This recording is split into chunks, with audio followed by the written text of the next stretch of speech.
ಶನ್ನೋ ಮಿತ್ರಃ ಶಂ ವರುಣಃ ಶನ್ನೋ ಭವತ್ವರ್ಯಮ ಶನ್ನ ಇಂದ್ರೋ ಬೃಹಸ್ಪತಿಃ ಶನ್ನೋ ವಿಷ್ಣುರುರುಕ್ರಮಃ ನಮೋ ಬ್ರಹ್ಮಣೇ ನಮಸ್ತೆ ವಾಯೋ ತ್ವಮೇವ ಪ್ರತ್ಯಕ್ಷಂ ಬ್ರಹ್ಮಾಸಿ ತ್ವಮೇವ ಪ್ರತ್ಯಕ್ಷಂ ಬ್ರಹ್ಮ ವದಿಷ್ಯಾಮಿ ಋತಂ ವದಿಷ್ಯಾಮಿ ಸತ್ಯಂ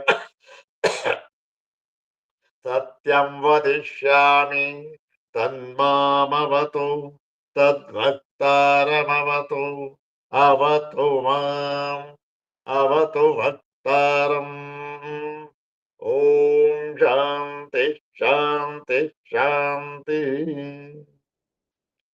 ಅಥ ಕೃಷ್ಣಯಜುರ್ವೇದೀಯ ತೈತ್ತಿರೀಯೋಪನಿಷದಿ ಭೃಗುವಲ್ಲೀ ತತ್ರ ದಶಮೋನುವಾಕಃ.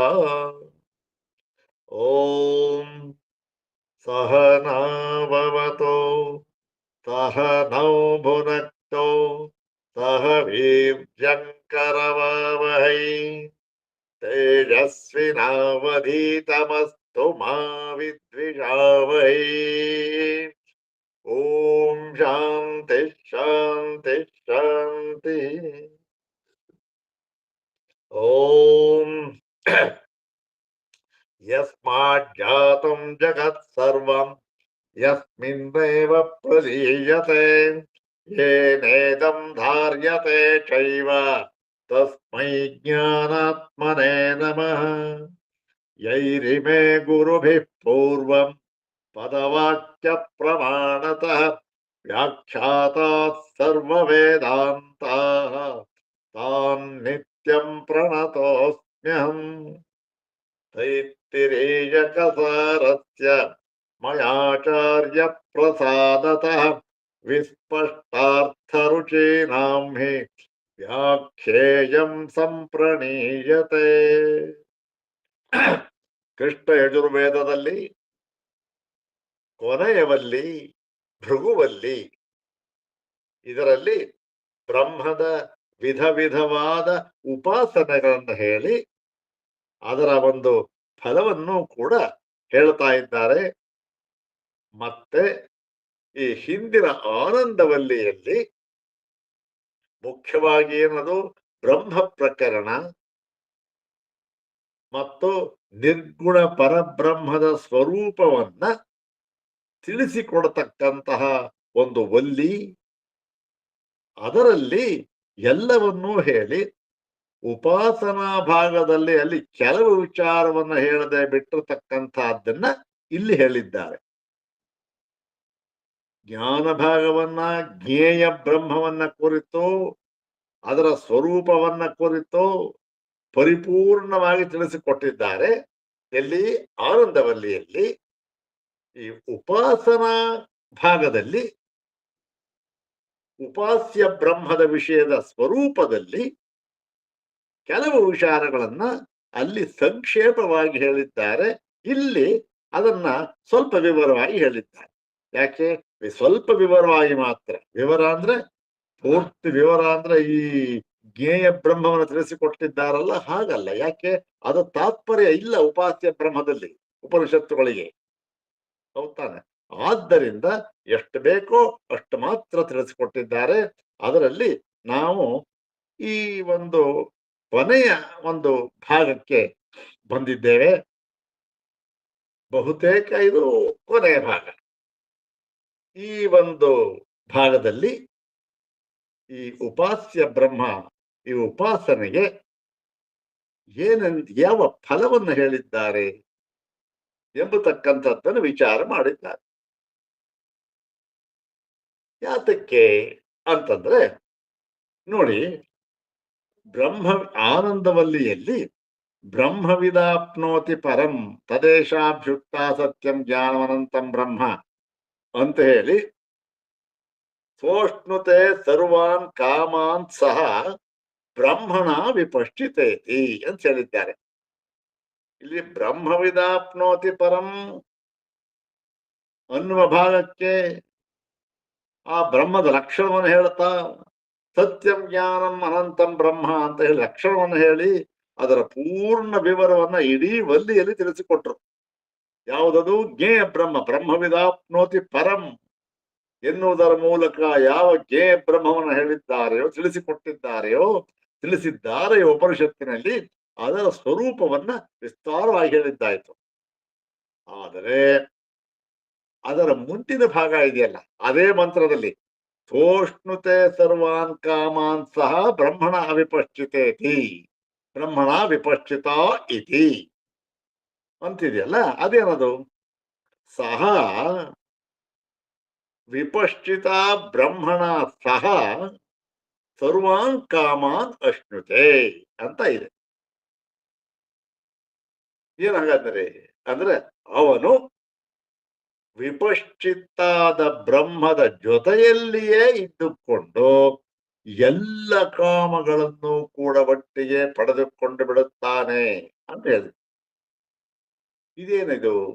ಇದು ಈ ಪಡೆಯುವುದು ಮತ್ತೆ ಜೊತೆಯಲ್ಲಿ ಇದ್ದುಕೊಂಡಿರುವುದು, ಇವೆಲ್ಲ ಏನು, ಯಾವ ವಿಚಾರ?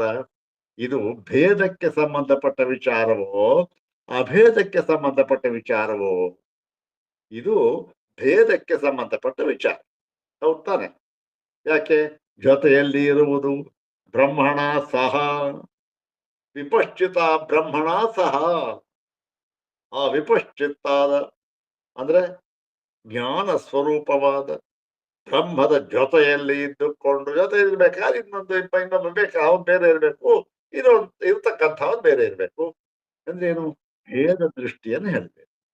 ಈ ಒಂದು ಭೇದ ದೃಷ್ಟಿಯಲ್ಲಿ ಹೇಳಿದ್ದಾರಲ್ಲ, ಅದ್ಯಾವುದದು? ಉಪಾಸ್ಯ ಬ್ರಹ್ಮ. ಅದಕ್ಕೆ ಕೇವಲ ಒಂದು ಮಾತನ್ನು ಹೇಳ್ಬಿಟ್ರು, ಸಹ ಸರ್ವಾನ್ ಕಾಮಾನ್ ಅಶ್ನುತೆ ವಿಪಶ್ಚಿತ ಬ್ರಹ್ಮಣ ಸಹ ಅಂತ ಹೇಳ್ಬಿಟ್ರು. ಅದಕ್ಕೆ ಒಂದು ಸಂಕ್ಷೇಪವಾಗಿ ವಿವರಣೆ, ಬ್ರಹ್ಮದ ಜೊತೆಯಲ್ಲಿಯೇ ಇದ್ದುಕೊಂಡು, ವಿಪಶ್ಚಿತ್ತಾದ ಬ್ರಹ್ಮದ ಜೊತೆಯಲ್ಲಿಯೇ ಇದ್ದುಕೊಂಡು ಎಲ್ಲ ಕಾಮಗಳನ್ನು ಒಟ್ಟಿಗೆ ಅನುಭವಿಸುತ್ತಾನೆ ಅಂತ ಹೇಳಿದ್ರು. ಈಗ ಈ ಭಾಗದಲ್ಲಿ ಹೇಳ್ತಾ ಇದ್ದಾರೆ, ಏನ್ ಹಾಗಂದ್ರೆ ವಿಪಶ್ಚಿತ್ತಾದ ಬ್ರಹ್ಮನ ಜೊತೆಯಲ್ಲಿ ಅಂತಂದ್ರೆ ಏನು? ಎಲ್ಲ ಕಾಮಗಳನ್ನು ಒಟ್ಟಿಗೆ ಅನುಭವಿಸುವುದು ಅಂತಂದ್ರೆ ಹೇಗೆ ಸಾಧ್ಯ? ಎಲ್ಲಾದ್ರೂ ಸಾಧ್ಯನಾ? ಯಾವ್ದಾದ್ರು ಒಂದೊಂದು ಕಾಮವನ್ನು ಅನುಭವಿಸ್ಬೇಕಷ್ಟೇ. ಎಲ್ಲ ಕಾಮಗಳನ್ನು ಒಟ್ಟಿಗೆ ಅನುಭವಿಸ್ಬಿಡ್ತೇವೆ, ಹೇಗೆ ಸಾಧ್ಯ ಇದು ಅಂತ ಅನ್ನುವ ವಿಚಾರವನ್ನ ಇಲ್ಲಿ ಈಗ ತಿಳಿಸಿಕೊಡ್ತಾ ಇದೆ ಉಪನಿಷತ್ತು. ಅದನ್ನ ವಿವರವಾಗಿದ್ರೆ ಈ ಅಲ್ಲಿ ಹೇಳಿದ್ದಕ್ಕಿಂತ ಸ್ವಲ್ಪ ವಿವರವಾಗಿ ಇಲ್ಲಿ ಭಾಷ್ಯಕಾರರು ನಮಗೆ ತಿಳಿಸಿಕೊಡುತ್ತಿದ್ದಾರೆ. ಇದು ಈ ಭಾಗ.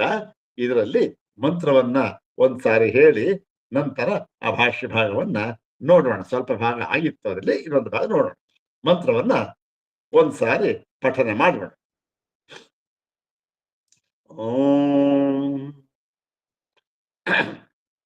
ಸಯ ಏವಂವಿತ ಅಸ್ಮಾಲ್ಲೋಕಾತ್ ಪ್ರೇತ್ಯ ಏತಮನ್ನಮಯಮಾತ್ಮಾನಮುಪಸಂಕ್ರಾಮತಿ ಏತಂ ಪ್ರಾಣಮಯಮಾತ್ಮಾನಂ ಕ್ಷಮಿಸ್ಬೇಕು, ಉಪಸಂಕ್ರಾಮತಿ ಅಂತಕ್ಕಂಥದ್ದು ಎರಡನೇವಲ್ಲಿ ಬರ್ತಕ್ಕಂಥದ್ದು. ಇಲ್ಲಿ ಏತಮನ್ನಮಯಮಾತ್ಮಾನಮುಪಸಂಕ್ರಮ್ಯ ಏತಂ ಪ್ರಾಣಮಯಮಾತ್ಮಾನಮುಪಸಂಕ್ರಮ್ಯ ಏತಂ ಮನೋಮಯಮಾತ್ಮಾನಮುಪಸಂಕ್ರಮ್ಯ ಏತಂ ವಿಜ್ಞಾನಮಯಮಾತ್ಮಾನಮುಪಸಂಕ್ರಮ್ಯ ಏತಮಾನಂದಮಯಮಾತ್ಮಾನಮುಪಸಂಕ್ರಮ್ಯ ಇಮಾನ್ ಕಾಮಾನ್ನಿ ಕಾಮರೂಪ್ಯನು ಸಂಚರನ್ ಏತತ್ ಸಾಮಗಾಯನ್ನಾಸ್ತೆ. ಇದು ಅವನು ಪಡೆದುಕೊಳ್ಳತಕ್ಕಂಥ ಫಲ. ಇದು ಮಂತ್ರ. ಈಗ ಇದಕ್ಕೆ ಈ ವಿವರಣೆಯನ್ನ ಇಲ್ಲಿ ಹೇಳ್ತಾ ಇದ್ದಾರೆ ಈ ಭಾಗದಲ್ಲಿ. ಇದರ ಅರ್ಥ ಏನಾಗುತ್ತೆ? ಸಯ ಏವಂ ವಿತ್ ಅಂದ್ರೇನು? ಯಾವನಾದರೆ ಅಂದ್ರೇನು? ಯಾವನಾದರೆ ಅಂದ್ರೇನು? ಯಾವ ಒಂದು ನಿರ್ಬಂಧವೂ ಇಲ್ಲದೆ. ನಿರ್ಬಂಧ ಏನ್ ಬೇಕು? ಜಾತಿ, ಮತ, ಮತ್ತೆ ಆಶ್ರಮ, ಯಾವ ಒಂದು ನಿರ್ಬಂಧವೂ ಇಲ್ಲ, ಯಾವನು ಬೇಕಾದ್ರೂ ಆಗ್ಬಹುದು. ಅವನು ಏನ್ ಮಾಡ್ಬೇಕು ಅವನು ಅಂದ್ರೆ ಏವಂ ವಿತ್, ಹೀಗೆ ತಿಳಿದವನಾದರೆ, ಯಾವನೇ ಆದರೂ ಕೂಡ ಹೀಗೆ ತಿಳಿದವನಾದರೆ, ಹೀಗೆ ತಿಳಿದವನಾದರೆ ಅಂದ್ರೆ ಹೇಗೆ ತಿಳಿದವನಾದರೆ ಅಂದ್ರೆ ಹಿಂದಿನ ಮಂತ್ರದಲ್ಲಿ ಹೇಳಿತ್ತು ಏನು, ಸ ಯಶ್ಚಾಯಂ ಪುರುಷೇ ಯಶ್ಚಾಸಾವಾದಿತ್ಯೇ ಸ ಏಕಃ ಅಂತ ಹೇಳಿದ್ರಲ್ಲ, ಹೀಗೆ ತಿಳಿದವನು ಏನು, ಯಾವ ಸಯ ಅಂದ್ರೆ ಯಾವ ಇವನು ಈ ಪುರುಷದಲ್ಲಿ ಇರ್ತಾನೋ, ಯಾವ ಇವನು ಪುರುಷದಲ್ಲಿ ಇರ್ತಾನೋ, ಮತ್ತು ಪುರುಷ ಅಂದ್ರೆ ಆಧ್ಯಾತ್ಮ ನನ್ನಲ್ಲಿ ಇವನು ಮತ್ತೆ ಯಾವ ಅವನು, ಪರೋಕ್ಷವಾಗಿ ಹೇಳ್ತಾ ಇದ್ದಾರೆ ಯಾರದಕ್ಕೆ, ಯಾಕೆ ಆದಿತ್ಯನಲ್ಲಿರುವವನು, ಆದಿತ್ಯನಲ್ಲಿ ಇರ್ತಾನ, ನಮಗೆ ಎಲ್ಲಿ ಆದಿತ್ಯ ನಾವು ನೋಡಕ್ಕಾಗತ್ತಾ, ಆಗೋದಿಲ್ಲ. ಅದರಿಂದ ಅವನ ಪರೋಕ್ಷ. ಯಾವ ಅವನು ಅವ ಇಬ್ಬರೂ ಕೂಡ ಈ ಪುರುಷನಲ್ಲಿರುವವನು ಆ ಆದಿತ್ಯದಲ್ಲಿರುವವನು, ಇಬ್ಬರೂ ಕೂಡ ಒಬ್ಬನೇ, ಎರಡೂ ಕೂಡ ಒಂದೇ, ಒಬ್ಬನೇ ಅಂತ ಹೇಳಿ ಏನ್ ಮಾಡ್ತಾ ಇದ್ದಾರೆ ಇಲ್ಲಿ, ಆ ಒಂದು ಭಾಗ ಹೇಳಿದ್ರಲ್ಲ, ಹೀಗೆ ತಿಳಿದವನು ಅಂದ್ರೇನು, ತಾತ್ಪರ್ಯ ಇಷ್ಟೇ, ಅಭೇದ ದೃಷ್ಟಿಯಿಂದ ತಿಳಿದವನು, ಅಭೇದದಿಂದ ತಿಳಿದವನು ಅಷ್ಟೇ. ಅವನೇನಾಗ್ತಾನೆ ಅವನಿಗೆ ಅಂದ್ರೆ ಫಲಶ್ರುತಿ ಹೇಳ್ತಾ ಇದೆ, ಅಸ್ಮಾನ್ ಲೋಕಾತ್ ಪ್ರೇತ್ಯ, ನೋಡಿ ಇವೆಲ್ಲ ಈ ಲೋಕದಿಂದ ಬಿಡುಗಡೆ ಹೊಂದಿ ಬಿಟ್ಟು ಅಂತ, ಈ ಲೋಕವನ್ನು ಬಿಟ್ಟು, ಇವೆಲ್ಲ ಏನು ಬಿಟ್ಟು ಅಂದ್ರೆ ಏನ್ ಬಿಟ್ಟು, ಈ ಲೋಕದಲ್ಲಿ ಬಿಟ್ಟು ಅಲ್ಲಿ ಹೋಗ್ತಾನೆ ಅಂತಂದ್ರೆ, ಇಲ್ಲಿ ಅಲ್ಲಿ ಅಂತಕ್ಕಂಥ ಭೇದ ಇದ್ರೆ ಅದು ಪರಮಾತ್ಮ ಅಂತ ಆಗೋದೇ ಇಲ್ಲ. ಯಾಕೆ ಸರ್ವವ್ಯಾಪಿ, ಇಲ್ಲದೆ ಇರ್ತಕ್ಕಂಥ ಸ್ಥಾನ ಇಲ್ಲ. ಇವೆಲ್ಲ ಏನು ಉಪಾಸನಾ ವಿಚಾರದಲ್ಲಿ ಬರತಕ್ಕಂತಹ ಒಂದು ಫಲಶ್ರುತಿ ಅಷ್ಟೇ, ಅಷ್ಟು ಮಾತ್ರ ನಾವು ಇಟ್ಕೊಳ್ಬೇಕು ಉಪಾಸನೆ. ಇದೇನು ಪರ್ವಫಲದೇನು ಇಲ್ಲಿ ಅಲ್ಲಿ ಅಂತಕ್ಕಂಥದ್ದು ಏನು ಇಲ್ವೇ, ಈ ಲೋಕ ಬಿಟ್ಟು ಆ ಲೋಕಕ್ಕೆ ಹೋಗ್ತದೆ, ಯಾವ ಲೋಕವೂ ಇಲ್ಲ, ಯಾವುದು ಇಲ್ಲ, ಇಲ್ಲಿ ಅಲ್ಲಿ ಅಂತಕ್ಕಂಥ ಭೇದನೂ ಇಲ್ಲ. ಮತ್ತು ಹಿಂದೆ ಈಗ ಮುಂದೆ ಎಂಬತಕ್ಕಂಥ ಕಾಲಭೇದವೂ ಇಲ್ಲ. ಅಂದ್ರೇನು, ಇಲ್ಲಿ ಅಲ್ಲಿ ಅಂತಕ್ಕಂಥದ್ದು ದೇಶಕ್ಕೆ ಸಂಬಂಧಪಟ್ಟಿದ್ದು ದೇಶಭೇದ, ಮತ್ತೆ ಹಿಂದೆ ಈಗ ಮುಂದೆ ಅಂತಕ್ಕಂಥದ್ದು ಕಾಲಕ್ಕೆ ಸಂಬಂಧಪಟ್ಟ ಭೇದ. ಇವೆರಡೂ ಇಲ್ಲದೆ ಇರತಕ್ಕಂಥವನು ದೇಶ ಕಾಲ ಅತೀತನಾದ ಪರಬ್ರಹ್ಮ, ಅದು ಬೇರೆ. ಅದನ್ನ ಬ್ರಹ್ಮವಿದಾಪ್ನೋತಿ ಪರಮನ್ನು ಕೂಡ ಹೇಳಿದ್ದಾರೆ. ಈಗ ಈ ಭಾಗದಲ್ಲಿ ಸೋಷ್ಣುತೆ ಸರ್ವಾನ್ ಕಾಮಾನ್ ಸಹ ಅಂತಕ್ಕಂಥದ್ದಕ್ಕೆ ವಿವರಣೆ ಕೊಡ ಅಷ್ಟೇ. ಇದಕ್ಕೆ ಏನ್ ಮಾಡ್ತಾನ ಅವನು, ಈ ಲೋಕವನ್ನು ಬಿಟ್ಟು ಏತಮನ್ನಮಯಮಾತ್ಮಾನವ ಸಂಕ್ರಮ್ಯ, ಈ ಒಂದು ಇದು ಕೋಶ ಧರ್ಮ ಹೇಳಿದೆ, ಒಂದೊಂದು ಅನ್ನಮಯ ಆತ್ಮ ಅಂದ್ರೆ ಅದಕ್ಕೆಲ್ಲ ವಿಸ್ತಾರ ಹೇಳಿದ್ರಲ್ಲ. ಈ ಒಂದು ಅನ್ನಮಯ ಆತ್ಮನನ್ನ ಉಪಸಂಕ್ರಮ್ಯ, ಉಪಸಂಕ್ರಮ್ಯ ಅಂತಂದ್ರೆ ಇಲ್ಲಿ ಎರಡೂ ಅರ್ಥವನ್ನ ಇಟ್ಕೊಳ್ಬಹುದು.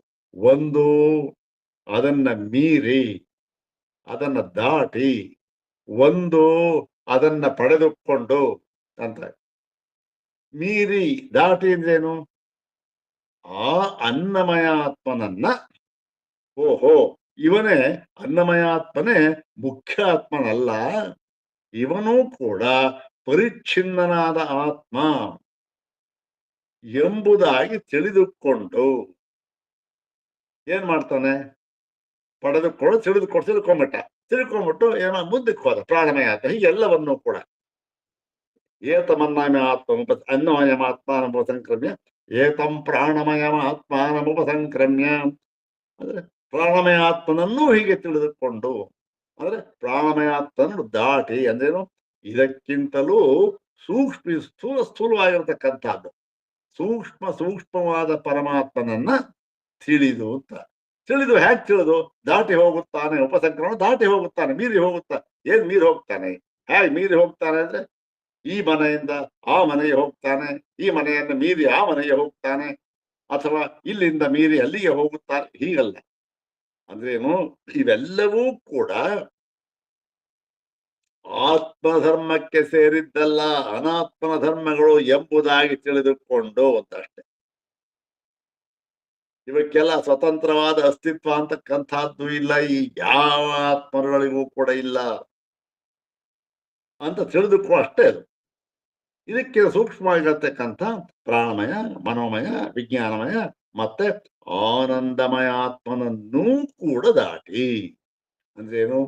ಆನಂದಮಯ ಆತ್ಮ ಅಂತ ಹೇಳಿದ್ದಾರಲ್ಲ, ಅವನು ಅಲ್ಲಿಂದ ಮುಂದಕ್ಕೇನು ಹೇಳಿಲ್ಲ ಅಲ್ವಾ? ತಸ್ಮಾದ್ ವಾಯೇ ತಸ್ಮಾದ್ ಆನಂದಮಯಾತ್ ಅನ್ಯೋಂತರ ಆತ್ಮ ಪರಮಾನಂದಮಯ ಅಂತ ಹೇಳಿದ್ದಾರ? ಇಲ್ಲ. ವಿಜ್ಞಾನಮಯ ಆತ್ಮ ಆದ ತಕ್ಷಣ ಆನಂದಮಯಕ್ಕೆ ನಿಲ್ಲಿಸ್ಬಿಟ್ರು. ಆದ್ದರಿಂದ ಓಹೋ ಇದೇ ಪರಮಾತ್ಮ ಅಂತಕ್ಕಂಥ ಭ್ರಮೆ ಆಗದಿರಲಿ. ಇದು ಕೇವಲ ಪರಿಚ್ಛಿನ್ನನಾದ ಆತ್ಮ, ಆನಂದಮಯನೂ ಕೂಡ ಆನಂದಮಯ ಪರಬ್ರಹ್ಮ ಅಲ್ಲ. ಇದನ್ನು ವಿಸ್ತಾರವಾಗಿ ಆನಂದಮಯಾಧಿಕರಣದಲ್ಲಿ ನಿರೂಪಣೆ ಮಾಡಿದ್ದಾರೆ ಭಗವಾನ್ ಶಂಕರರು, ಭಾಷ್ಯಕಾರರು ಅಲ್ವಾ? ಆದ್ದರಿಂದ ಏನು ಆನಂದಮಯ ಆತ್ಮನು ದಾಟಿ ಅದನ್ನು ತಿಳಿದು ಇಮಾನ್ ಕಾಮಾನ್ನಿ ಕಾಮರೂಪ್ಯನು ಸಂಚರನ್ ಅಂತ ಪಡೆದುಕೊಂಡು ಈಗ ಈ ಲೋಕಗಳನ್ನ ಎಲ್ಲ ಲೋಕಗಳನ್ನ ಎಲ್ಲವರೊಂದು ಲೋಕ ಕಾಮಾನ್ನಿಯಾಗಿ, ಅಂದ್ರೆ ಕಾಮಾನ್ನಿ ಅಂತಂದ್ರೇನು? ಎಲ್ಲ ಕಾಮಗಳನ್ನು ಕೂಡ ಕೇವಲ ತನ್ನ ಇಚ್ಛೆಯಿಂದ ಸಂಕಲ್ಪದಿಂದ ಪಡೆದುಕೊಂಡವನಾಗಿ, ಪಡೆದುಕೊಳ್ಳುವ ಸಾಮರ್ಥ್ಯ ಬಂತವನಿಗೆ, ಸಾಮರ್ಥ್ಯವುಳ್ಳವನಾಗಿ, ಮತ್ತೆ ಅಷ್ಟೇ ಅಲ್ಲ ಕಾಮರೂಪಿಯಾಗಿ, ಅಂದ್ರೆ ಯಾವ ಯಾವ ಸ್ವರೂಪವನ್ನ ಬೇಕಾದ್ರೂ ಇವನು ಅದಕ್ಕೆ ತಕ್ಕಂತೆ ಪಡ್ಕೊಳ್ಬಹುದು. ಇವಾಗ ನಾರದರನ್ನ ಕಾಮರೂಪಿಗಳು ಅಂತಾರೆ. ಯಾಕೆ? ಎಲ್ಲೆಲ್ಲಿ ಹೋದ್ರೆ ಅಲ್ಲಲ್ಲಿ ಆ ರೂಪ ಪಡ್ಕೊಳ್ಳೋ ಸಾಮರ್ಥ್ಯ ಅವ್ರಿಗಿದೆ. ಬಹುಶಃ ಅವರು ಈ ಉಪಾಸನೆ ಮಾಡಿದ್ರು ಏನೋ ಗೊತ್ತಿಲ್ಲ, ಇರ್ಲಿ. ಹೀಗೆ ಫಲ ಏನು? ಕಾಮಾನ್ನಿ ಕಾಮರೂಪಿ. ಹೀಗೆ ಎಲ್ಲೆಲ್ಲೂ ಸಂಚರಿಸುತ್ತಾ, ಇವನಿಗೆ ನಿರ್ಬಂಧ ಅಂತಲೇ ಇಲ್ಲ. ಉದಾಹರಣೆ ನಮ್ಮ ದೇವರ್ಷಿ ನಾರದರೆ ಉದಾಹರಣೆ. ಅವರು ಕಾಮರೂಪಿಗಳು ಮತ್ತೆ ಕಾಮಾನ್ನಿಗಳು. ಎಲ್ಲೂ ಹೋಗಿ ಅಡಿಗೆ ಮಾಡ್ಬೇಕಾದ್ದಿಲ್ಲ ಅವರು. ಮತ್ತೆ ಕೇವಲ ಸಂಕಲ್ಪ ಮಾತ್ರದಿಂದ ಯಾವ ಲೋಕಕ್ಕೆ ಬೇಕಾದ್ರೂ ಸಂಚರಿಸಬಹುದು. ಸಂಚರಿಸ್ತಾ ಅವ್ರು ಏನ್ ಮಾಡ್ತಾರೆ? ಹೀಗೆ ಯಾವ ಒಂದು ಈ ಸಂಚರಿಸ್ತಾ ಇರ್ತಕ್ಕಂಥ ಕಾಮನ್ನ ಪಡ್ಕೊಂಡ್ಬಿಟ್ಟಿರ್ತಾನೆ, ಅದರಿಂದ ಬರ್ತಕ್ಕಂಥ ಆನಂದದಿಂದ ಉದ್ಗಾರ ಮಾಡ್ತಾ ಇರ್ತಾರೆ. ಆಹಾ ಆಹಾ ಅಂತಂದ್ರೆ ಉದ್ಗಾರ ಮಾಡ್ತಾ ಇರ್ತಾರೆ ಅಂತ ಹೇಳಿ ಆಗಿರ್ತಾನೆ ಅಂತ ಹೇಳ್ಬಿಟ್ಟು ಇವರ ಫಲಶ್ರುತಿಯನ್ನು ಹೇಳಿದ್ದಾರೆ. ಈಗ ಭಾಷ್ಯ ಭಾಗವನ್ನ ನೋಡೋಣ. ಮುಂದಿನ ಭಾಷ್ಯ ಭಾಗ ಇಲ್ಲಿ ಏನು ಈ ಬ್ರಹ್ಮದ ಒಂದು ಎಲ್ಲ ಒಟ್ಟಿಗೆ ಪಡೆದುಕೊಳ್ಳುತ್ತಾನೆ ಅಂತ ಅನ್ನೋದಕ್ಕೆ ಏನರ್ಥ, ಆ ಎಲ್ಲವನ್ನು ಒಟ್ಟಿಗೆ ಪಡೆದುಕೊಳ್ತಾನೆ ಅಂದ್ರೆ ಹೇಗೆ ಪಡ್ಕೊಳ್ತಾನೆ ಅದನ್ನೆಲ್ಲ ಹೇಳ್ತಾ ಇದ್ದಾರೆ. ಕಥಂ ಸರ್ವಾತ್ಮತ್ವಾಪತ್ತಿ ರೀತಿ. ನೋಡಿ, ಬ್ರಹ್ಮದ ಜೊತೆಯಲ್ಲಿ ಇವನು ಇದ್ದುಕೊಂಡು ಅಂತಾರೆ. ಅಂದ್ರೇನು? ಬ್ರಹ್ಮದಂತೆ ಇವನು ಸರ್ವಾತ್ಮನಾಗಿ ಇದ್ದುಕೊಂಡು ಅಂತ. ಜೊತೆ ಇರ್ಬೇಕಾದ್ರೆ ಅವನಲ್ಲೆಲ್ಲ ಹೋಗ್ತಾನೆ, ಇವನಲ್ಲಲ್ಲಿ ಇರ್ಬೇಕಲ್ಲ. ಜೊತೆ ಇಲ್ಲದ ಹೇಗಿರೋದು? ಇವನು ಸಾಮರ್ಥ್ಯ ಇರಬೇಕು, ಹೌದ್ ತಾನೆ? ಯಾವನೊಬ್ಬ ಜೊತೆಲಿದ್ರೆ ಅವನ್ ಎಲ್ಲಿಗೆ ಹೋಗ್ತಾನೋ ಅವನನ್ನು ಅನುಸರಿಸಿ ಹೋದ್ರೆ ಮಾತ್ರ ಅವನ ಜೊತೆ ಇರತಕ್ಕಂಥದ್ದು. ಇಲ್ಲೇನು ಜೊತೆ ಇರೋಕ್ಕಾಗೋದಿಲ್ಲ. ಏನು ಸರ್ವಾತ್ಮತೆ ಇದೆ. ಹೇಗೆ ಇದು ಸರ್ವಾತ್ಮತ್ವ ಅಂದ್ರೆ ಹೇಳ್ತಾರೆ, ಆಹಾ ಪುರುಷಾದಿತ್ಯಸ್ಥ ಆತ್ಮೈಕತ್ವ ವಿಜ್ಞಾನೇನ ಅಪೋಹ್ಯ ಉತ್ಕರ್ಷಾಪಕರ್ಷೌ ಅನ್ನಮಯಾದೀನ್ ಆತ್ಮನೋ ಅವಿದ್ಯಾ ಕಲ್ಪಿತಾನ್ ಕ್ರಮೇಣ ಸಂಕ್ರಮ್ಯ. ಹಿಂದೆ ಹೇಳಿದ ಮಂತ್ರ ಅದನ್ನ ಸ ಯಶ್ಚಾಯಂ ಪುರುಷೇ ಯಶ್ಚಾಸಾವಾದಿತ್ಯೆ ಸ ಏಕಃ ಅಂತ ಹೇಳ ಅದೇ ಅರ್ಥ ಇದು. ಯಶ್ಚಾಸಾವಾದಿತ್ಯೆ ಸ ಯಶ್ಚಾಯಂ ಪುರುಷೇ ಅಂದ್ರೆ ಪುರುಷ ಮತ್ತೆ ಆದಿತ್ಯ ಇವೆರಡರಲ್ಲೂ ಇರ್ತಕ್ಕಂತಹ ಪುರುಷ ತತ್ವ ಒಂದೇ ಎಂಬುದಾಗಿ, ಇದು ಆತ್ಮವಿಜ್ಞಾನ ಎಂಬುದಾಗಿ ತಿಳಿದು ಅಂದ್ರೆ ಅವನ ಅರಿವು ತಿಳಿದು ಅಂದ್ರೆ ಅದನ್ನು ಗೊತ್ತು ಮಾಡಿಕೊಂಡು ಉತ್ಕರ್ಷಾಪಕರ್ಷವು ಅನ್ನಮಯ ಅಂದ್ರೆ ಹೆಚ್ಚು ಕಡಿಮೆ ಇರತಕ್ಕಂತಹ, ಹೌದಾನ, ತಾರತಮ್ಯ ಇರತಕ್ಕಂಥ ಅನ್ನಮಯ, ಪ್ರಾಣಮಯ, ಮನೋಮಯ ಇವೆಲ್ಲ ಏನಾಗಿದೆ? ಒಂದಕ್ಕಿಂತ ಒಂದು ಸೂಕ್ಷ್ಮ ರೂಪದಲ್ಲಿರತಕ್ಕಂಥದ್ದು. ಅನ್ನಮಯಕ್ಕಿಂತ ಪ್ರಾಣಮಯ ಸೂಕ್ಷ್ಮ, ಪ್ರಾಣಮಯಕ್ಕಿಂತ ವಿಜ್ಞಾನಮಯ, ಮನೋಮಯಕ್ಕಿಂತ ವಿಜ್ಞಾನಮಯ, ಒಂದೊಂದು ಸೂಕ್ಷ್ಮ. ಉತ್ಕರ್ಷ ಅಪಕರ್ಷ, ಅದಕ್ಕಿಂತ ಇದು, ಪ್ರಾಣಕ್ಕಿಂತ ಇದು ಅನ್ನಮಯ ಆತ್ಮ ಅಪಕರ್ಷ. ಹೀಗೆ ಹೆಚ್ಚು ಕಡಿಮೆ ತಾರತಮ್ಯ ಇರತಕ್ಕಂತಹ ಅನ್ನಮಯ ಮುಂತಾದ ಆತ್ಮನನ್ನ ಕ್ರಮೇಣ ಸಂಕ್ರಮ್ಯ, ಕ್ರಮೇಣ ಅಂದ್ರೆ ಒಂದಾದ್ಮೇಲೆ ಅನ್ನಮಯ ತಿಳ್ಕೊಂಡ, ಓಹೋ ಇದು ಆತ್ಮ, ಇದು ಆತ್ಮನಲ್ಲ ಅನಾತ್ಮ ಅಂತ ತಿಳಿದ. ಓ ಇದಕ್ಕಿಂತ ಸೂಕ್ಷ್ಮವಾದ ಇನ್ನೊಂದು ತತ್ವ ಇದೆ ಅಂತ ತಿಳಿದ. ಏನು? ಓಹೋ ಇದು ಯಾಕೆ ಅನ್ನಮಯ ಆತ? ಇದು ಅವಿದ್ಯಾ ಕಲ್ಪಿತವಾದ, ಅವಿದ್ಯೆಯಿಂದ ಕಲ್ಪಿತವಾಗಿರತಕ್ಕಂತ ಆತ್ಮನೇ ಇವನೇ ಹೊರತು ಇವನು ಮುಖ್ಯಾತ್ಮನಲ್ಲ ಎಂಬುದಾಗಿ ತಿಳಿದುಕೊಂಡು ಕ್ರಮೇಣ ಅನ್ನಮಯ ತಿಳಿದುಕೊಂಡು ಮತ್ತೇನು? ಸತ್ಯಂ ಜ್ಞಾನಮನಂತಂ ಬ್ರಹ್ಮ ಅದೃಶ್ಯಾದಿ ಧರ್ಮಕಂ. ಸತ್ಯಜ್ಞಾನಂ ಅನಂತಂ, ಸತ್ಯಜ್ಞಾನಂ ಅನಂತ ಅದೇ ಚೈತ್ಯ ಹೇಳ್ತಾರಲ್ಲ, ಬ್ರಹ್ಮವಿದ ಆಪ್ನೋತೆ ಪರಂ ಅಂತ. ಅಲ್ಲಿ ಮತ್ತೆ ಅದೃಶ್ಯತ್ವಾದಿ ಧರ್ಮಕಂ, ಇದು ಅದೃಶ್ಯತ್ವಾದಿ ಧರ್ಮಕಂ ಅಂತಹದ್ದು ಮುಂಡಕರಲ್ಲಿ ಹೇಳಿರ್ತಕ್ಕಂಥದ್ದು. ಯತ್ತದ್ರೇಶ್ಯಮದ್ರಾಕ್ಷಂ ಅಗೋತ್ರಮ ವರ್ಣಂ ಅಚಕ್ಷುಶ್ರೋತ್ರಂ ತದಪಾಣಿಪಾದಂ ನಿತ್ಯಂ ವಿಭುಂ ಸರ್ವಗತಂ ಸುಸೂಕ್ಷ್ಮಂ ತದವ್ಯಯಂ ಯದ್ಭೂತಯೋನಿಂ ಪರಿಪಶ್ಯಂತಿ ಧೀರಾಃ. ಇದು ಮುಂಡಕದಲ್ಲಿರ್ತಕ್ಕಂಥದ್ದು. ಹೀಗೆ ತಿಳಿದುಕೊಂಡು ಈ ಧರ್ಮ ತಿಳಿದು ಸ್ವಾಭಾವಿಕಮಾನಂದಂ ಅಂದ್ರೇನು? ಸ್ವಭಾವ ಸಿದ್ಧವಾದ ಆನಂದ ಅಂದ್ರೇನು? ಯಾವುದೋ ಒಂದನ್ನ ಮಾಡಿ ಅದರಿಂದ ಪಡೆದುಕೊಂಡು ಅದರ ಮೂಲಕವಾಗಿ ಬಂತಕ್ಕಂಥ ಒಂದು ಆನಂದ ಅಲ್ಲ. ಇದು ಯಾವ ಅಪೇಕ್ಷೆಯೂ ಇಲ್ಲದೆ ಸ್ವಭಾವ ಸಿದ್ಧವಾಗಿರತಕ್ಕಂಥ ಆನಂದ. ಇದು ಹೇಗಿದೆ ಅಂದ್ರೆ ಸ್ವಾಭಾವಿಕವಾಗಿದೆ. ಅಜಂ ಅಮೃತಂ ಅಭಯಂ ಅದ್ವೈತಂ ಫಲಭೂತಂ. ಇಂತಹ ಅಜವು ಅಮೃತವು ಅಭಯವು ಅದ್ವೈತವು ಆಗಿರತಕ್ಕಂಥ ಫಲವನ್ನು ಕೊಡತಕ್ಕಂತಹ ಆಪನ್ನ ಅದನ್ನ ಪಡೆದುಕೊಂಡವನಾಗಿ, ಇಷ್ಟೆಲ್ಲ ಪಡ್ಕೊಂಡ ನೋಡಿ, ಇವೆಲ್ಲ ಪಡೆದುಕೊಂಡವನಾಗಿ. ಇವೆಲ್ಲ ಏನಂತಂದ್ರೆ ಉಪಾಸ್ಯಕ್ಕೆ ಬಂದತ್ತಷ್ಟೆ. ಎಲ್ಲ ಅದೇ ಜಯ ಬ್ರಹ್ಮದೇವರು ಅದಲ್ಲೇ ಹೇಳಿದ್ದಾರೆ. ಆದರೂ ಕೂಡ ಇದು ಉಪಾಸ್ಯವಾದ ಒಂದು ತತ್ವಕ್ಕೆ ಹೋಗ್ತಕ್ಕಂಥದ್ದೇ ಹೊರತು ಜ್ಞೇಯವಾದ ತತ್ವದಲ್ಲಿ ಪಡೆದುಕೊಳ್ಳುವುದೇನಿದೆ, ಹೋಗುವುದೇನಿದೆ, ಸೂಕ್ಷ್ಮ ಯಾವುದು, ಸ್ಥೂಲ ಯಾವುದು, ತಾರತಮ್ಯ ಏನಿದೆ, ಯಾವುದು ಇಲ್ಲೇ ಇರತಕ್ಕಂಥದ್ದು ಅದಲ್ಲ. ಇಲ್ಲಿ ಉಪಾಸ್ಯ ಬ್ರಹ್ಮ ಹೇಳಿದ್ದಾರೆ. ಇದು ಈ ಹಿಮಾನ್ಲೋಕ ಭೂರಾದಿ ಅಂದ್ರೆ ಈ ಭೂಲೋಕ, ಭೂರ್ಲೋಕ, ಸೂರ್ಲೋಕ, ಮಹೋಲೋಕ, ತಪೋಲೋಕ, ಜನೋಲೋಕ, ಸತ್ಯಲೋಕ ಎಲ್ಲರೂ ಆತರ ವಿತರ ಸುತ್ತಲ ಪಾತ್ರ ಮಹಾತರ ರಸಾತರ ತಳಾತರ ಎಲ್ಲ ಇನ್ನೂ ಎಷ್ಟೆಷ್ಟು ಗೊತ್ತಿಲ್ಲ ನಮಗೆ. ಅದ್ರಲ್ಲಿ ಆ ಲೋಕ ಎಲ್ಲಲ್ಲೂ ಕೂಡ ಅನುಸಂಚರನ್ ಅಂತ ನಾವು ಸೇರಿಸ್ಕೊಳ್ಬೇಕು. ಸಾಮಾನ್ಯ ಕಾಮಕ್ಕೆ ಅನುಸಂಚರ ಅಂತಿದೆಯಲ್ಲ, ಅದು ಸೇರಿಸ್ಕೊಳ್ಬೇಕು ಎಲ್ಲ. ಅಂದ್ರೆ ಅಲ್ಲೆಲ್ಲವೂ ಕೂಡ, ಅಲ್ಲೆಲ್ಲ ಕಡೆಯಲ್ಲಿಯೂ ಕೂಡ ಸಂಚಾರ ಮಾಡುತ್ತಾ ಏನ್ ಮಾಡ್ತಾರೆ? ಸಂಚಾರ ಮಾಡ್ತಾ ಏನ್ ಮಾಡ್ತಾನೆ? ಸಂಚಾರ ಮಾಡ್ತಾ ಅಂದ್ರೆ ಕಥಂ ಅನುಸಂಚರ, ಹೇಗೆ ಸಂಚಾರ ಮಾಡ್ತಾನೆ ಅಂದ್ರೆ ಕಾಮಾನ್ನಿ ಕಾಮರೂಪ್ಯನ ಸಂಚರನ್ ಅಂತ ಇದೆಯಲ್ಲ. ಕಾಮಾನ್ನಿ ಅಂದ್ರೇನು? ಕಾಮತಃ ಅನ್ನಂ ಅಸ್ಯ ಇತಿ ಕಾಮಾನ್ನಿ. ಕಾಮತ ಕೇವಲ ಬಯಸಿದ ಮಾತ್ರಕ್ಕೆ ಇವನಿಗೆ ಅನ್ನ ಪ್ರಾಪ್ತವಾಯಿತು. ಅನ್ನ ಅಂದ್ರೆ ಅನ್ನ ಅಂತಲ್ಲ, ಯಾವುದೇ ಭೋಗ್ಯ ವಸ್ತು ಅಂತ ಅರ್ಥ. ಅನ್ನ ಭೋಗ್ಯ ವಸ್ತು ತಾನೆ. ಯಾವುದೇ ಭೋಗ್ಯ ವಸ್ತು ಇರ್ಲಿ, ಇವನು ಏನಿಲ್ಲ, ಸುಮ್ಮನೆ ಅದನ್ನ ಕಾಮಿಸಿದ, ಪಡ್ಕೊಂಡ ಅಷ್ಟೆ. ಹೀಗೆ ಇದಕ್ಕೆ ಕಾಮಾನ್ಯ ಅಂತ ಹೆಸರು. ಕಾಮಾನ್ಯಾಗಿ ಮತ್ತೆ ಸರ್ವಾತ್ಮನ ಇಮಾನ್ ಲೋಕಾನ್ ಆತ್ಮತ್ವೇನ ಅನುಭವನ್. ಸರ್ವಾತ್ಮನ ಸರ್ವಾತ್ಮ ದೃಷ್ಟಿಯಿಂದ ಇವೆಲ್ಲವೂ ಕೂಡ ನಾನೇ ಆಗಿದ್ದೇನೆ ಎಂಬತಕ್ಕಂಥದ್ದು. ನೋಡಿ, ಇಲ್ಲಿ ಏನಾಗಿದೆ? ಇವೆಲ್ಲವೂ ಎಂಬತಕ್ಕಂಥದ್ದು ಮತ್ತೆ ಇವೆಲ್ಲವೂ ಕೂಡ ನಾನಾಗಿದ್ದೇನೆ ಎಂಬತಕ್ಕಂಥ ಇನ್ನೊಂದು. ಈ ತರಹ ಇದೆಯಲ್ಲ, ಇದು ಉಪಾಸನೆಯಲ್ಲಿ ಮಾತ್ರ. ಜ್ಞೇಯದಲ್ಲಿ ಇವೆಲ್ಲವೂ ನಾನೇ ಆಗಿದ್ದುಕೊಂಡ್ರೆ ಅದಿಲ್ವೇ ಇಲ್ಲ. ಇವೆಲ್ಲವೂ ಅಂತ ಇಲ್ಲವೇ ಇಲ್ಲ. ಇವೆಲ್ಲವೂ ಅಂತ ಯಾವ್ದಿದೆ? ಯಾವುದು ಇಲ್ಲ. ಅದು ಜ್ಞೇಯ ಬ್ರಹ್ಮ ಇರ್ಲಿ. ಹೀಗೆ ಇವೆಲ್ಲವೂ ನಾನಾಗಿದೆ ತಿಳಿದುಕೊಂಡು ಉಪಾಸನಾ ಪ್ರಕರಣ ತಾನೆ ಒಂದು. ಏನ್ ಮಾಡ್ತಾನೆ? ಹೀಗೆ ಸರ್ವಾತ್ಮ ಇವೆಲ್ಲ ನಾನೇ ಆಗಿದ್ದೆ ತಿಳ್ಕೊಂಡು ಏನ್ ಮಾಡ್ತಾನೆ ಅಂದ್ರೆ ಏತತ್ ಸಾಮಗಾಯನ್ನಾಸ್ತೆ.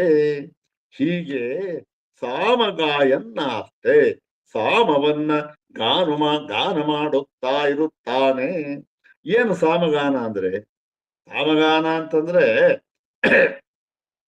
ಈ ಸಾಮವೇದ ಮಂತ್ರಗಳನ್ನ ಹೇಳ್ಕೊಂಡು ಎಲ್ಲ ಓಡಾಡ್ತಾ ಇರ್ತಾರೆ ಅಂತ ಅರ್ಥನ? ಅಂದ್ರೆ ಹಾಗಲ್ಲ.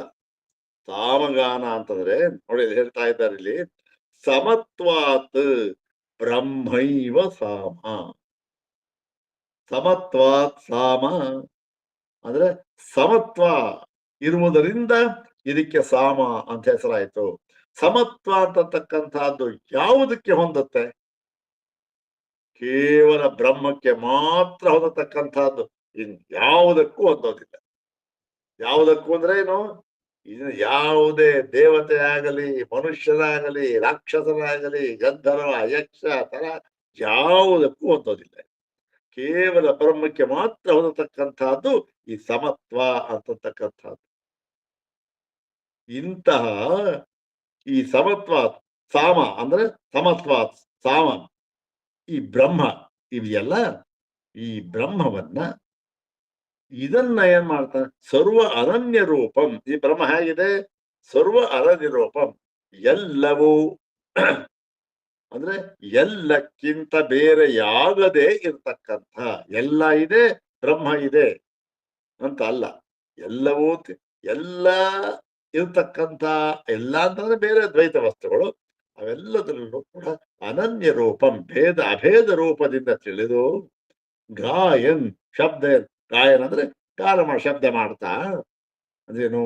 ಪ್ರಖ್ಯಾಪಯನ್ ಅಂದ್ರೆ ಅದನ್ನ ವೈಭವೀಕರಿಸುತ್ತಾ, ಖ್ಯಾ ಅಂದ್ರೆ ಖ್ಯಾ ಪ್ರಕಥನೆ ಅಂತ ಧಾತು, ಅದನ್ನೆಲ್ಲವನ್ನು ಕೂಡ ವೈಭವೀಕರಿಸುತ್ತಾ ಏನ್ ಮಾಡ್ತಾನೆ? ಇಷ್ಟೆಲ್ಲ ಮಾಡ್ತಾ ಇರ್ತಕ್ಕಂಥದ್ದು ಯಾಕೆ ಅವನು ಅಂತಂದ್ರೆ ಲೋಕಾನುಗ್ರಹಾರ್ಥಂ.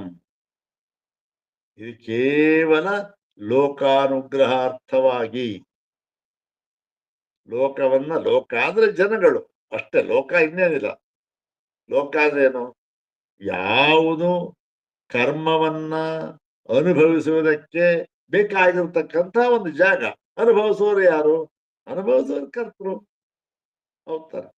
ಎಲ್ಲ ಈ ಕರ್ತೃಗಳಿಗೂ ಅವರಿಗೂ ಆ ತದ್ ಲೋಕ ಅವ್ರನ್ನ ಅನುಗ್ರಹಾರ್ಥವಾಗಿ ಅನುಗ್ರಹಿಸುವುದಕ್ಕೋಸ್ಕರ ಯಾವುದನ್ನು ಅನುಗ್ರಹಿಸ್ತಾರೆ? ತದ್ವಿಜ್ಞಾನ ಫಲ. ಈ ಒಂದು ಅರಿವಿನ ಒಂದು ಫಲ ಅಂತ ಏನಿದೆ, ಹೀಗೆ ತಿಳಿದುಕೊಂಡವನು ಯಾವುದು? ಎಂ ಪುರುಷೇ ಯಶ್ಚಾಸಾವಾದಿತ್ಯೆ ಸ ಏಕ. ಈ ರೀತಿಯಾಗಿ ತಿಳಿತಾರೆ ವಿಜ್ಞಾನ. ಅದರ ಫಲವನ್ನ ತಿಳಿಸ್ಕೊಡ್ತಾ ಗಾಯನ್ ಮಾಡ್ತಾ ಅತೀವ ಕೃತಾರ್ಥತ್ವಂ ಗಾಯನ್ನಾಸ್ತೆ. ಈ ತದ್ವಿಜ್ಞ ಇದು ಹೇಗಿದೆ ಲೋಕಾನ ಅದರ ವಿಜ್ಞಾನ ಫಲ ಹೇಗಿದೆ? ಅತೀವ ಕೃತಾರ್ಥತ್ವಂ ಅಂದ್ರೆ ಎಲ್ಲ ಕೃತಾರ್ಥ ಅಂದ್ರೆ ಮಾಡಬೇಕಾದೆಲ್ಲವನ್ನೂ ಕೂಡ ಮಾಡಿ ಪಡೆದವನಾಗಿರುತ್ತೇನೆ ಎಂಬುದಾಗಿ ಅವನು ಹೀಗೆ ಉದ್ಗಾರ ಮಾಡ್ತಾನೆ. ಅಂದ್ರೆ ಉದ್ಗಾರ ಮಾಡ್ತಾ ಅದೇ ವೆಲಕ್ಕೆ ಬ್ರಹ್ಮ ಆ ಸಾಮಗಾನ ಮಾಡ್ತಾನೆ, ಬ್ರಹ್ಮವನ್ನು ಗಾನ ಮಾಡ್ತಾನೆ ಅಂತ ಅರ್ಥ. ಸಾಮ ಅಂದ್ರೆ ಬ್ರಹ್ಮ, ಸಮತ್ವಾತ್ ಸಾಮ. ಸಮತ್ವ ಅಂತಕ್ಕಂಥ ಗುಣ ಯಾವ್ದಕ್ಕೆ ಹೊಂದುತ್ತೆ? ಬ್ರಹ್ಮಕ್ಕೆ ಮಾತ್ರ ಹೊಂದುತ್ತೆ. ಹೀಗೆ ಗಾನ ಮಾಡ್ತಾ ಇದ್ಕೊಂಡಿರ್ತಾನೆ ಅಂತ ಹೇಳಿ ಆ ಒಂದು ಫಲಶ್ರುತಿ ಆ ಬ್ರಹ್ಮವಿದಾಪ್ನೋತಿ ಪರಂ ಅನ್ನುವ ಮಂತ್ರದಲ್ಲಿ ಸೋಷ್ಟುತೆ ಸರ್ವಾನ್ ಕಾಮಾನ್ ಸಹ ಅಂತನ್ನುವಾಗ ಇದನ್ನ ಹೇಳಲಿಲ್ಲ. ಯಾಕೆ ಅಲ್ಲ, ಅದು ಮುಖ್ಯವಾಗಿತ್ತು, ಬ್ರಹ್ಮವಿದಾಪ್ನೋತಿ ಪರಂ ಅಂತಕ್ಕಂಥದ್ದು. ಇಲ್ಲಿ ಇದನ್ನ ಹೇಳ್ತಾ ಇದ್ದಾರೆ. ಈಗ ಆ ಗಾನ ಮಾಡ್ತಾ ಇದ್ದಾರಲ್ಲ ಅಂತ ಹೇಳಿದ್ರಲ್ಲ, ಅದನ್ನ ಏನದು, ಏನ್ ಗಾನ ಮಾಡ್ತಾನೆ ಹೇಳಿದ್ರು ಬ್ರಹ್ಮವನ್ನ, ಏನಾದ್ರ ಒಂದು ತಾತ್ಪರ್ಯ ಏನು ಅಂತಕ್ಕಂಥದ್ದನ್ನ ಮುಂದಿನ ಮಂತ್ರದಲ್ಲಿ ಹೇಳ್ತಾರೆ. ಅದನ್ನ ಮುಂದಿನ ಭಾಗದಲ್ಲಿ ನೋಡೋಣ. ಓಂ ಶಾಂತಿ ಶಾಂತಿ ಶಾಂತಿ. ಓಂ ತತ್ಸತ್.